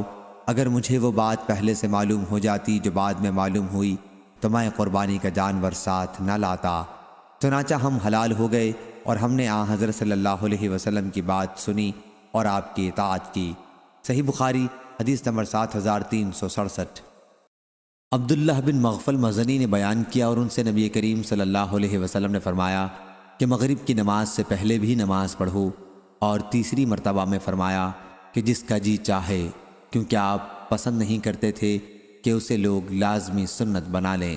صحیح بخاری حدیث نمبر 7368۔ عروہ اور ابن مسیب اور علقمہ بن وقاص اور عبید اللہ بن عبداللہ نے بیان کیا اور ان سے عائشہ رضی اللہ عنہا نے کہ جب تہمت لگانے والوں نے ان پر تہمت لگائی تھی اور رسول اللہ صلی اللہ علیہ وسلم نے علی بن ابی طالب، اسامہ بن زید رضی اللہ عنہم کو بلایا، کیونکہ اس معاملے میں وحی اس وقت تک نہیں آئی تھی، اور آن حضرت صلی اللہ علیہ وسلم اپنی اہل خانہ کو جدا کرنے کے سلسلے میں ان سے مشورہ لینا چاہتے تھے، تو اسامہ رضی اللہ عنہ نے وہی مشورہ دیا جو انہیں معلوم تھا، یعنی آن حضرت صلی اللہ علیہ وسلم کی اہل خانہ کی برات کا۔ لیکن علی رضی اللہ عنہ نے کہا کہ اللہ تعالیٰ نے آپ پر کوئی پابندی تو عائد نہیں کی ہے، اور ان کے سوا اور بہت سی عورتیں ہیں، باندی سے آپ دریافت فرما لیں، وہ آپ سے صحیح بات بتا دے گی۔ چنانچہ حضرت صلی اللہ علیہ وسلم نے پوچھا کہ کیا تم نے کوئی ایسی بات دیکھی ہے جس سے شبہ ہوتا ہے؟ انہوں نے کہا کہ میں نے اس کے سوا اور کچھ نہیں دیکھا کہ وہ کم عمر لڑکی ہیں، آٹا گوندھ کر بھی سو جاتی ہیں، اور پڑوس کی بکری آ کر اسے کھا جاتی ہے، یعنی کم عمری کی وجہ سے مزاج میں بے پرواہی ہے۔ اس کے بعد حضرت صلی اللہ علیہ وسلم ممبر پر کھڑے ہوئے اور فرمایا، اے مسلمانوں، میرے معاملے میں اس سے کون نمٹے گا جس کی اذیتیں اب میرے اہل خانہ تک پہنچ گئی ہیں؟ اللہ کی قسم، میں نے ان کے بارے میں بھلائی کے سوا اور کچھ نہیں جانا ہے۔ پھر آپ نے عائشہ رضی اللہ عنہا کی پاک دامنی کا قصہ بیان کیا، اور ابو اسامہ نے ہشام بن عروہ سے بیان کیا۔ صحیح بخاری حدیث نمبر 7369۔ عائشہ رضی اللہ عنہا نے بیان کیا کہ رسول اللہ صلی اللہ علیہ وسلم نے لوگوں کو خطاب کیا اور اللہ کی حمد و ثنا کے بعد فرمایا، تم مجھے ان لوگوں کے بارے میں کیا مشورہ دیتے ہو جو میرے اہل خانہ کو بدنام کرتے ہیں، حالانکہ ان کے بارے میں مجھے کوئی بری بات کبھی معلوم نہیں ہوئی۔ عروہ سے روایت ہے، انہوں نے ہم سے بیان کیا کہ عائشہ رضی اللہ عنہا کو جب اس واقعے کا علم ہوا کہ کچھ لوگ انہیں بدنام کر رہے ہیں، تو انہوں نے حضرت صلی اللہ علیہ وسلم سے کہا، یا رسول اللہ صلی اللہ علیہ وسلم، کیا مجھے آپ اپنے والد کے گھر جانے کی اجازت دیں گے؟ حضرت صلی اللہ علیہ وسلم نے انہیں اجازت دی اور ان کے ساتھ غلام کو بھیجا۔ انصار میں سے ایک صاحب ابو ایوب رضی اللہ عنہ نے کہا، سبحانک ما یکون لنا ان تتکلم بہذا سبحانک ھذا بہتان عظیم، تیری ذات پاک ہے اے اللہ، ہمارے لیے مناسب نہیں کہ ہم اس طرح کی باتیں کریں، تیری ذات پاک ہے، یہ تو بہت بڑا بہتان ہے۔ صحیح بخاری حدیث نمبر 7370۔ حضرت عبداللہ بن عباس رضی اللہ عنہ نے بیان کیا کہ نبی کریم نے معاذ بن جبل رضی اللہ عنہ کو یمن بھیجا۔ صحیح بخاری حدیث نمبر 7371۔ حضرت عبداللہ بن عباس رضی اللہ عنہ نے کہا کہ جب رسول کریم صلی اللہ علیہ وسلم نے معاذ بن جبل رضی اللہ عنہ کو یمن بھیجا تو ان سے فرمایا کہ تم اہل کتاب میں سے ایک قوم کے پاس جا رہے ہو، اس لیے سب سے پہلے انہیں اس کی دعوت دینا کہ وہ اللہ کو ایک مانے اور میری رسالت کو مانے۔ جب اسے وہ سمجھ لیں تو پھر انہیں بتانا کہ اللہ نے ایک دن اور ایک رات میں ان پر 5 نمازیں فرض کی ہیں۔ جب وہ نماز پڑھنے لگیں تو انہیں بتانا کہ اللہ نے ان پر ان کے مالوں میں زکوٰۃ فرض کی ہے، جو ان کے امیروں سے لی جائے گی اور ان کے غریبوں کو لوٹا دی جائے گی۔ جب وہ اس کا بھی اقرار کر لیں تو ان سے زکوٰۃ لینا اور لوگوں کے عمدہ مال لینے سے پرہیز کرنا۔ صحیح بخاری حدیث نمبر 7372۔ معاذ بن جبل رضی اللہ عنہ نے بیان کیا کہ نبی کریم صلی اللہ علیہ وسلم نے فرمایا، اے معاذ رضی اللہ عنہ، کیا تمہیں معلوم ہے کہ اللہ کا اس کے بندوں پر کیا حق ہے؟ انہوں نے کہا کہ اللہ اور اس کے رسول ہی زیادہ جانتے ہیں۔ حضرت صلی اللہ علیہ وسلم نے فرمایا کہ یہ ہے کہ وہ صرف اسی کی عبادت کریں اور اس کا کوئی شریک نہ ٹھہرائیں۔ کیا تمہیں معلوم ہے کہ پھر بندوں کا اللہ پر کیا حق ہے؟ عرض کیا کہ اللہ اور اس کے رسول ہی زیادہ جانتے ہیں۔ فرمایا یہ ہے کہ وہ انہیں عذاب نہ دے۔ صحیح بخاری حدیث نمبر 7373۔ حضرت ابو سعید خدری رضی اللہ عنہ نے بیان کیا کہ ایک شخص نے ایک دوسرے شخص قتادہ بن نعمان رضی اللہ عنہ کو بار بار قل هو اللہ احد پڑھتے سنا۔ صبح ہوئی تو نبی کریم صلی اللہ علیہ وسلم کی خدمت میں حاضر ہو کر اس طرح واقعہ بیان کیا جیسے وہ اسے کم سمجھتے ہوں۔ حضرت صلی اللہ علیہ وسلم نے فرمایا، اس ذات کی قسم جس کے ہاتھ میں میری جان ہے، یہ سورت تہائی قرآن کے برابر ہے۔ اسماعیل بن جعفر نے امام مالک سے یہ بڑھایا کہ ان سے عبد الرحمن نے، ان سے ان کے والد نے اور ان سے ابو سعید خدری رضی اللہ عنہ نے کہا کہ مجھے میرے بھائی قتادہ بن نعمان رضی اللہ عنہ نے خبر دی نبی کریم صلی اللہ علیہ وسلم سے۔ صحیح بخاری حدیث نمبر 7374۔ ابن وہب نے بیان کیا، ان سے عمرو نے، ان سے ابن ابی ہلال نے اور ان سے ابو رجال محمد بن عبد الرحمن نے، ان سے ان کی والدہ عمرہ بنت عبد الرحمن نے، وہ ام المومنین عائشہ رضی اللہ عنہا کی پرورش میں تھیں۔ انہوں نے عائشہ رضی اللہ عنہا سے بیان کیا کہ نبی کریم صلی اللہ علیہ وسلم نے ایک صاحب کو ایک مہم پر روانہ کیا۔ وہ صاحب اپنے ساتھیوں کو نماز پڑھاتے تھے اور نماز میں ختم قل هو اللہ احد پر کرتے تھے۔ جب لوگ واپس آئے تو اس کا ذکر حضرت صلی اللہ علیہ وسلم سے کیا۔ حضرت صلی اللہ علیہ وسلم نے فرمایا کہ ان سے پوچھو کہ وہ یہ طرز عمل کیوں اختیار کیے ہوئے تھے۔ چنانچہ لوگوں نے پوچھا تو انہوں نے کہا کہ وہ ایسا اس لیے کرتے تھے کہ یہ اللہ کی صفت ہے اور میں اسے پڑھنا عزیز رکھتا ہوں۔ حضرت صلی اللہ علیہ وسلم نے فرمایا کہ انہیں بتا دو کہ اللہ بھی انہیں عزیز رکھتا ہے۔ صحیح بخاری حدیث نمبر 7375۔ جریر بن عبداللہ رضی اللہ عنہ نے بیان کیا کہ رسول اللہ صلی اللہ علیہ وسلم نے فرمایا، جو لوگوں پر رحم نہیں کھاتا اللہ بھی اس پر رحم نہیں کھاتا۔ صحیح بخاری حدیث نمبر 7376۔ اسامہ بن زید رضی اللہ عنہ نے بیان کیا کہ ہم رسول اللہ صلی اللہ علیہ وسلم کے پاس تھے کہ آپ کی ایک صاحبزادی حضرت زینب رضی اللہ عنہا کے بھیجے ہوئے ایک شخص آپ کی خدمت میں حاضر ہوئے کہ ان کے لڑکے جاں کنی میں مبتلا ہیں اور وہ حضور صلی اللہ علیہ وسلم کو بلا رہی ہیں۔ حضرت صلی اللہ علیہ وسلم نے ان سے فرمایا کہ تم جا کر انہیں بتا دو کہ اللہ ہی کا سب مال ہے، جو چاہے لے لے اور جو چاہے دے، اور اس کی بارگاہ میں ہر چیز کے لیے ایک وقت مقرر ہے۔ پس ان سے کہو کہ صبر کریں اور اس پر صبر ثواب کی نیت سے کریں۔ صاحبزادی نے دوبارہ آپ کو قسم دے کر کہلا بھیجا کہ آپ ضرور تشریف لائیں۔ چنانچہ حضرت صلی اللہ علیہ وسلم کھڑے ہوئے اور آپ کے ساتھ سعد بن معاذ اور معاذ بن جبل رضی اللہ عنہ بھی کھڑے ہوئے۔ پھر جب آپ صاحبزادی کے گھر پہنچے تو بچہ آپ کو دے دیا گیا اور اس کی سانس اکھڑ رہی تھی جیسے پرانی مشق کا حال ہوتا ہے۔ یہ دیکھ کر حضرت صلی اللہ علیہ وسلم کی آنکھوں میں آنسو بھر آئے۔ اس پر سعد رضی اللہ عنہ نے کہا، یا رسول اللہ صلی اللہ علیہ وسلم یہ کیا ہے؟ حضرت صلی اللہ علیہ وسلم نے فرمایا کہ یہ رحمت ہے جو اللہ تعالیٰ نے اپنے بندوں کے دلوں میں رکھی ہے، اور اللہ بھی اپنے انہی بندوں پر رحم کرتا ہے جو رحم دل ہوتے ہیں۔ صحیح بخاری حدیث نمبر 7377۔ ابو موسیٰ اشعری رضی اللہ عنہ نے بیان کیا کہ نبی کریم صلی اللہ علیہ وسلم نے فرمایا، تکلیف دہ بات سن کر اللہ سے زیادہ صبر کرنے والا کوئی نہیں ہے۔ کم بخت مشرک کہتے ہیں کہ اللہ اولاد رکھتا ہے اور پھر بھی وہ انہیں معاف کرتا ہے اور انہیں روزی دیتا ہے۔ صحیح بخاری حدیث نمبر 7378۔ عبداللہ بن عمر رضی اللہ عنہ نے بیان کیا کہ نبی کریم صلی اللہ علیہ وسلم نے فرمایا، غیب کی 5 کنجیاں ہیں جنہیں اللہ کے سوا اور کوئی نہیں جانتا، اللہ کے سوا اور کوئی نہیں جانتا کہ رحم مادر میں کیا ہے، اللہ کے سوا اور کوئی نہیں جانتا کہ کل کیا ہوگا، اللہ کے سوا اور کوئی نہیں جانتا کہ بارش کب آئے گی، اللہ کے سوا اور کوئی نہیں جانتا کہ کس جگہ کوئی مرے گا، اور اللہ کے سوا کوئی نہیں جانتا کہ قیامت کب قائم ہوگی۔ صحیح بخاری حدیث نمبر 7379۔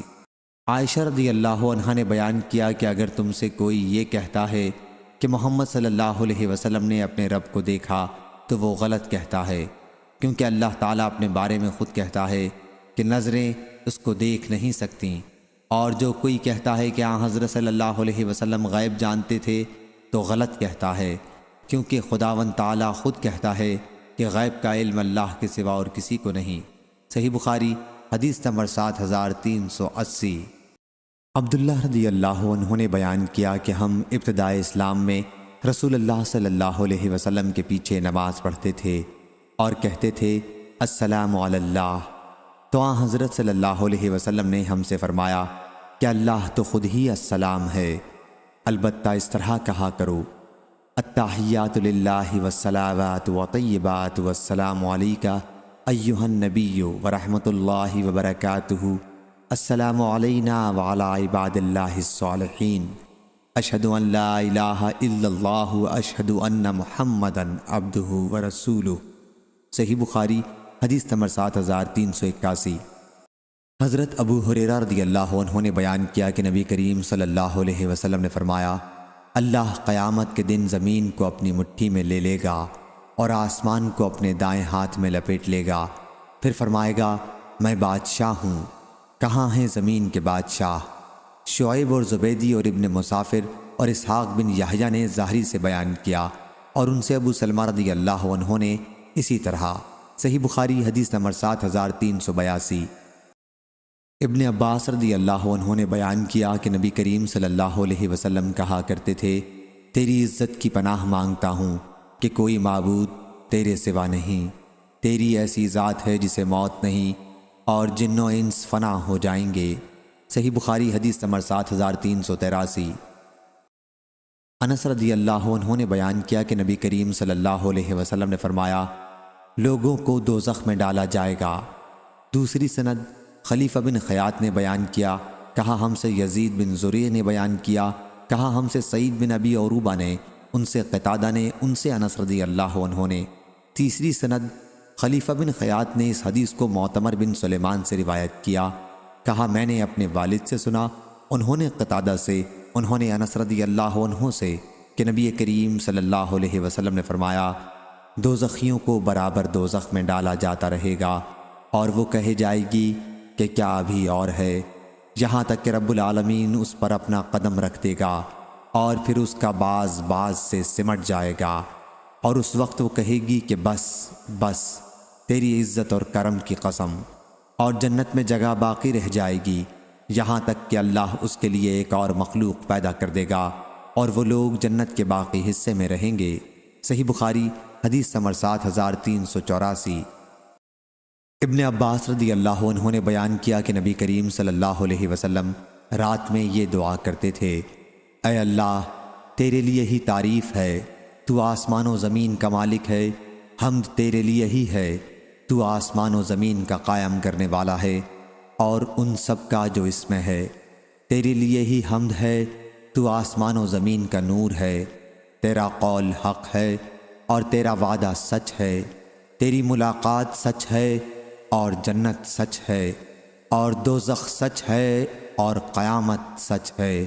اے اللہ میں نے تیرے ہی سامنے سر جھکا دیا، میں تجھ ہی پر ایمان لایا، میں نے تیرے ہی اوپر بھروسہ کیا اور تیری ہی طرف رجوع کیا، میں نے تیری ہی مدد کے ساتھ مقابلہ کیا اور میں تجھ ہی سے انصاف کا طلبگار ہوں، بس تو میری مغفرت کر ان تمام گناہوں میں جو میں پہلے کر چکا ہوں اور جو بعد میں مجھ سے صادر ہوں، جو میں نے چھپا رکھے ہیں اور جن کا میں نے اظہار کیا ہے۔ تو ہی میرا معبود ہے اور تیرے سوا اور کوئی معبود نہیں۔ اور ہم سے ثابت بن محمد نے بیان کیا اور کہا کہ ہم سے سفیان ثوری نے پھر یہی حدیث بیان کی اور اس میں یوں ہے کہ تو حق ہے اور تیرا کلام حق ہے۔ صحیح بخاری حدیث نمبر 7385۔ ابو موسیٰ اشعری رضی اللہ عنہ نے بیان کیا کہ ہم نبی کریم صلی اللہ علیہ وسلم کے ساتھ ایک سفر میں تھے اور جب ہم بلندی پر چڑھتے تو زور سے چلا کر تکبیر کہتے۔ اس پر آن حضرت صلی اللہ علیہ وسلم نے فرمایا کہ لوگو اپنے اوپر رحم کھاؤ، اللہ بہرا نہیں ہے اور نہ وہ کہیں دور ہے، تم ایک بہت سننے، بہت واقف کار اور قریب رہنے والی ذات کو بلاتے ہو۔ پھر آن حضرت صلی اللہ علیہ وسلم میرے پاس آئے، میں اس وقت دل میں لا حول ولا قوت الا باللہ کہہ رہا تھا۔ آن حضرت صلی اللہ علیہ وسلم نے مجھ سے فرمایا عبداللہ بن قیس رضی اللہ عنہ لا حول ولا قوت الا باللہ کہا کرو کہ یہ جنت کے خزانوں میں سے ایک خزانہ ہے۔ صحیح بخاری حدیث نمبر 7386۔ عمروں نے خبر دی، انہیں یزید نے، انہیں ابو الخیر نے، انہوں نے عبداللہ بن عمرو رضی اللہ عنہ سے سنا کہ ابو بکر صدیق رضی اللہ عنہ نے رسول اللہ صلی اللہ علیہ وسلم سے کہا، یا رسول اللہ صلی اللہ علیہ وسلم، مجھے ایسی دعا سکھائیے جو میں اپنی نماز میں کیا کروں۔ حضرت صلی اللہ علیہ وسلم نے فرمایا کہ یہ پڑھا کرو، اے اللہ، میں نے اپنی جان پر بہت ظلم کیا ہے اور تیرے سوا گناہوں کو اور کوئی نہیں بخشتا، پس میرے گناہ اپنے پاس سے بخش دے، بلا شبہ تو بڑا مغفرت کرنے والا، بڑا رحم کرنے والا ہے۔ صحیح بخاری حدیث نمبر 7387، 7388۔ عروہ نے بیان کیا اور ان سے عائشہ رضی اللہ عنہا نے بیان کیا کہ نبی کریم صلی اللہ علیہ وسلم نے فرمایا، جبرائیل علیہ السلام نے مجھے پکار کر کہا کہ اللہ نے آپ کی قوم کی بات سن لی اور وہ بھی سن لیا جو انہوں نے آپ کو جواب دیا۔ صحیح بخاری حدیث نمبر 7389۔ جابر بن عبداللہ سلمی رضی اللہ عنہ نے خبر دی، انہوں نے کہا کہ رسول اللہ صلی اللہ علیہ وسلم اپنے صحابہ رضی اللہ عنہم کو ہر مباح کام میں استخارہ کرنا سکھاتے تھے، جس طرح آپ قرآن کی سورت سکھاتے تھے۔ آپ فرماتے کہ جب تم میں سے کوئی کسی کام کا قصد کرے تو اسے چاہیے کہ فرض کے سوا 2 رکعت نفل نماز پڑھے، پھر سلام کے بعد یہ دعا کرے، اے اللہ، میں تیرے علم کے طفیل اس کام میں خیریت طلب کرتا ہوں اور تیری قدرت کے طفیل طاقت مانگتا ہوں اور تیرا فضل، کیونکہ تجھے قدرت ہے اور مجھے نہیں، تو جانتا ہے اور میں نہیں جانتا، اور تو غیوب کا بہت بہت جاننے والا ہے۔ اے اللہ، پس اگر تو یہ بات جانتا ہے، اس وقت استخارہ کرنے والے کو اس کام کا نام لینا چاہیے کہ اس کام میں میرے لیے دنیا و آخرت میں بھلائی ہے، یا اس طرح فرمایا کہ میرے دین میں اور گزران میں اور میرے ہر انجام کے اعتبار سے بھلائی ہے، تو اس پر مجھے قادر بنا دے اور میرے لیے اسے آسان کر دے، پھر اس میں میرے لیے برکت عطا فرما۔ اے اللہ، اور اگر تو جانتا ہے کہ یہ کام میرے لیے برا ہے، میرے دین اور گزارے کے اعتبار سے اور میرے انجام کے اعتبار سے، تو اسے دور کر دے اور میرے لیے بھلائی مقدر کر دے جہاں بھی وہ ہو، اور پھر مجھے اس پر راضی اور خوش رکھ۔ صحیح بخاری حدیث نمبر 7390۔ عبداللہ بن مسعود رضی اللہ عنہ نے بیان کیا کہ نبی کریم صلی اللہ علیہ وسلم قسم اس طرح کھاتے، قسم اس کی جو دلوں کا پھیر دینے والا ہے۔ صحیح بخاری حدیث نمبر 7391۔ اعرج نے بیان کیا اور ان سے ابو ہریرہ رضی اللہ عنہ نے کہ رسول اللہ صلی اللہ علیہ وسلم نے فرمایا، اللہ تعالیٰ کے 99 نام ہیں، جو انہیں یاد کر لے گا وہ جنت میں جائے گا۔ احصیناہ کے معنی حفظناہ کے ہیں۔ صحیح بخاری حدیث نمبر 7392۔ امام مالک نے بیان کیا ان سے سعید بن ابی سعید مقبری نے اور ان سے ابو ہریرہ رضی اللہ عنہ نے کہ رسول کریم صلی اللہ علیہ وسلم نے فرمایا، جو شخص اپنے بستر پر جائے تو اسے چاہیے کہ اسے اپنے کپڑے کے کنارے سے 3 مرتبہ صاف کر لے اور یہ دعا پڑھے، اے میرے رب، تیرا نام لے کر میں اپنی کروٹ رکھتا ہوں اور تیرے نام ہی کے ساتھ اسے اٹھاؤں گا، اگر تو نے میری جان کو باقی رکھا تو اسے معاف کرنا، اور اگر اسے اپنی طرف سوتے ہی میں اٹھا لیا تو اس کی حفاظت اس طرح کرنا جس طرح تو اپنے نیکوکار بندوں کی حفاظت کرتا ہے۔ اس روایت کی مطابقت یحییٰ اور بشر بن فضل نے عبید اللہ سے کی ہے، ان سے سعید نے اور ان سے ابو ہریرہ رضی اللہ عنہ نے اور ان سے نبی کریم صلی اللہ علیہ وسلم نے، اور زہیر، ابو زمرہ اور اسماعیل بن زکریا نے عبید اللہ سے یہ اضافہ کیا کہ ان سے سعید نے، ان سے ان کے والد نے اور ان سے ابو ہریرہ رضی اللہ عنہ نے اور ان سے نبی کریم صلی اللہ علیہ وسلم نے فرمایا، اور اس کی روایت ابن عجلان نے کی، ان سے سعید نے، ان سے ابو ہریرہ رضی اللہ عنہ نے اور ان سے نبی کریم صلی اللہ علیہ وسلم نے۔ صحیح بخاری حدیث نمبر 7393۔ حذیفہ رضی اللہ عنہ نے بیان کیا کہ نبی کریم صلی اللہ علیہ وسلم جب اپنے بستر پر لیٹنے جاتے تو یہ دعا کرتے، اے اللہ، تیرے نام کے ساتھ زندہ ہوں اور اسی کے ساتھ مروں گا، اور صبح ہوتی تو یہ دعا کرتے، تمام تعریف اس اللہ کے لیے ہے جس نے اس کے بعد زندہ کیا کہ ہم مر چکے تھے اور اسی کی طرف اٹھ کر جانا ہے۔ صحیح بخاری حدیث نمبر 7394۔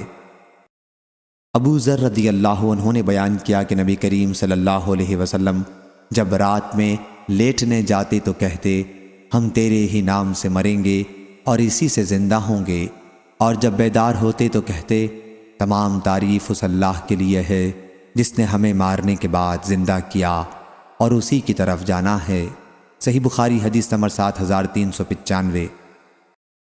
جریر نے بیان کیا، ان سے منصور نے، ان سے سالم نے، ان سے قریب نے اور ان سے ابن عباس رضی اللہ عنہ نے کہ رسول اللہ صلی اللہ علیہ وسلم نے فرمایا جب تم میں سے کوئی اپنی بیوی کے پاس جانے کا ارادہ کرے اور یہ دعا پڑھ لے، شروع اللہ کے نام سے، اے اللہ ہمیں شیطان سے دور رکھنا، اور تو جو بچہ عطا کرے اسے بھی شیطان سے دور رکھنا، تو اسی صحبت میں ان دونوں سے کوئی بچہ نصیب ہوا تو شیطان اسے کبھی نقصان نہیں پہنچا سکے گا۔ صحیح بخاری حدیث نمبر 7396۔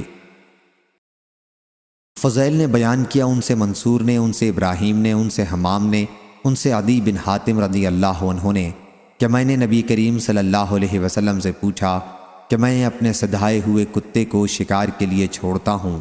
حضرت صلی اللہ علیہ وسلم نے فرمایا کہ جب تم سدھائے ہوئے کتے کو چھوڑو اور ان کے ساتھ اللہ کا نام بھی لے لو، پھر وہ کوئی شکار پکڑیں اور اسے کھائیں نہیں تو تم اسے کھا سکتے ہو، اور جب شکار پر بن پھال کے تیر یعنی لکڑی سے کوئی شکار مارے لیکن وہ نوک سے لگ کر جانور کا گوشت چیر دے تو ایسا شکار بھی کھاؤ۔ صحیح بخاری حدیث نمبر 7397۔ ابو خالد احمر نے بیان کیا، انہوں نے کہا کہ میں نے ہشام بن عروہ سے سنا، وہ اپنے والد عروہ بن زبیر رضی اللہ عنہ سے بیان کرتے تھے کہ ان سے ام المومنین عائشہ صدیقہ رضی اللہ عنہا نے بیان کیا کہ لوگوں نے کہا یا رسول اللہ صلی اللہ علیہ وسلم وہاں کے قبیلے ابھی حال ہی میں اسلام لائے ہیں اور وہ ہمیں گوشت لا کر دیتے ہیں، ہمیں یقین نہیں ہوتا کہ ذبح کرتے وقت انہوں نے اللہ کا نام لیا تھا یا نہیں، تو کیا ہم اسے کھا سکتے ہیں؟ حضرت صلی اللہ علیہ وسلم نے فرمایا کہ تم اس پر اللہ کا نام لے کر اسے کھا لیا کرو۔ اس روایت کے مطابق محمد بن عبد الرحمن اور دراوردی اور اسامہ بن حفص نے کی ہے۔ صحیح بخاری حدیث نمبر 7398۔